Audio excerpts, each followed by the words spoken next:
Well, guys, in this bed, this empty, half empty garden bed was my tree collar. It is my tree collar and my beet that I had going to seed. I got rid of that beet because I wanted to just show you guys how to build healthy soil and retransplant my tree collar. So when times are hard and rough and you are financially going through it, right?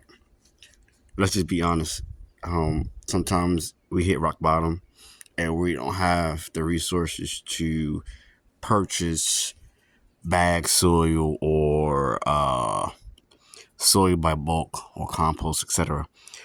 A great way to get healthy soil is by trench composting or composting in place. Now today's weather is a little bit hot, so this is the really a bad time to do this. However, I just want to show you how you can do this at home for free when you purchase food from the grocery store, like your fruit, your vegetables, um, old fish scraps, and etc., guts and whatnot, meat.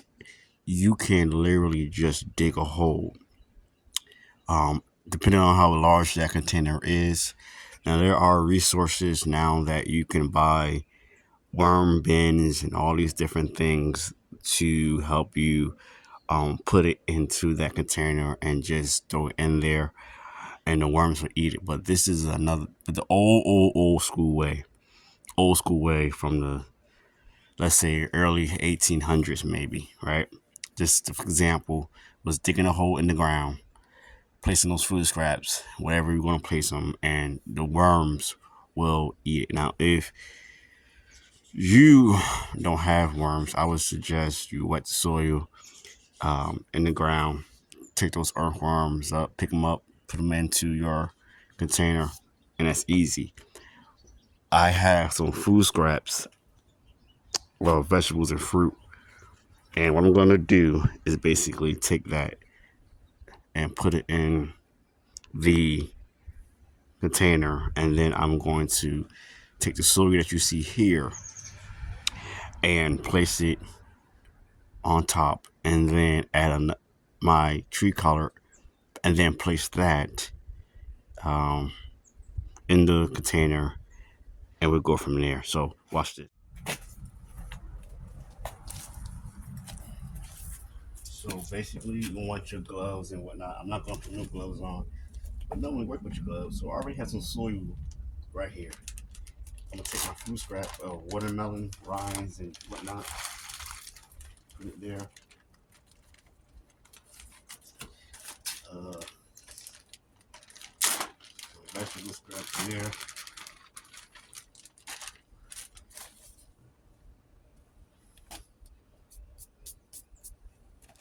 And I have used coffee grounds with the coffee filters.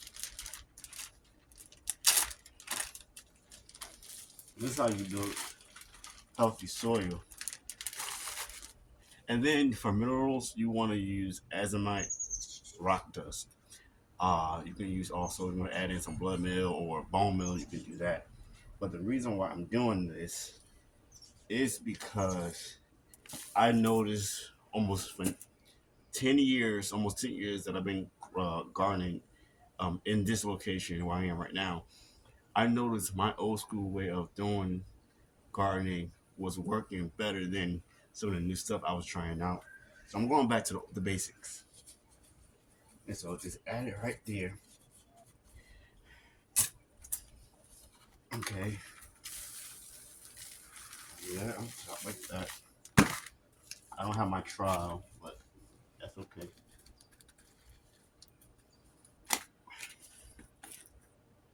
And here is my tree collar here. I had it soaking overnight in water and fish emulsion. So I'm going to place this on top.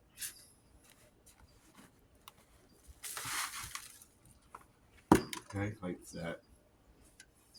And then I had to come in and smooth it out a little bit. Put in this bucket. Dump this like so. And I'm going to add my old compost too to this on top.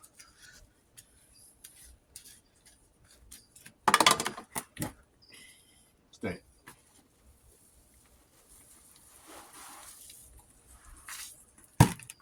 Okay, like so.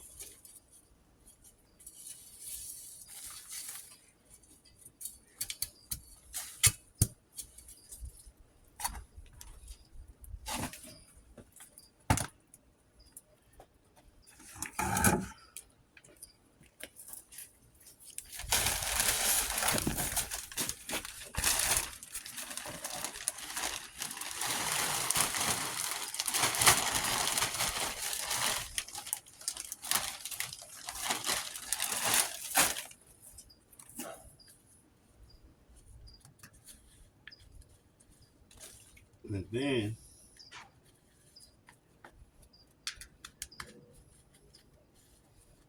I can mulch this.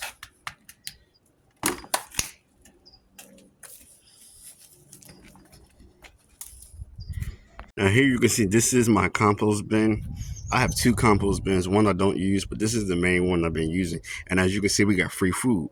Now, one thing that I want to just mention is I just throw food in this bin, and it's wood chips. I don't turn it. I don't do anything to it.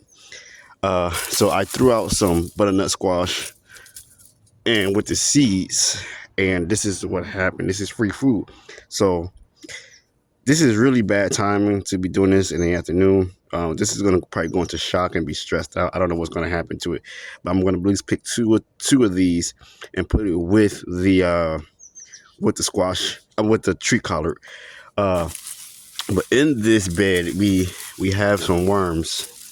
Now, if you're scared to pick up worms with your hand, I suggest you just put on gloves.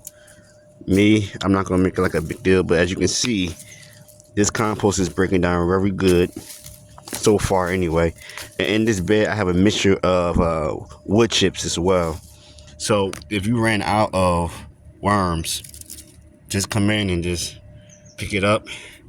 And good composting worms are like African night crawlers, and I used to have red wigglers back in the day, but I don't know what happened to them. I can't tell you. They might have migrated and went somewhere else. I don't know. And they might have been into the soil and the ground because I had them all over the place. So worms don't like sun. So what it's going to do is go underneath.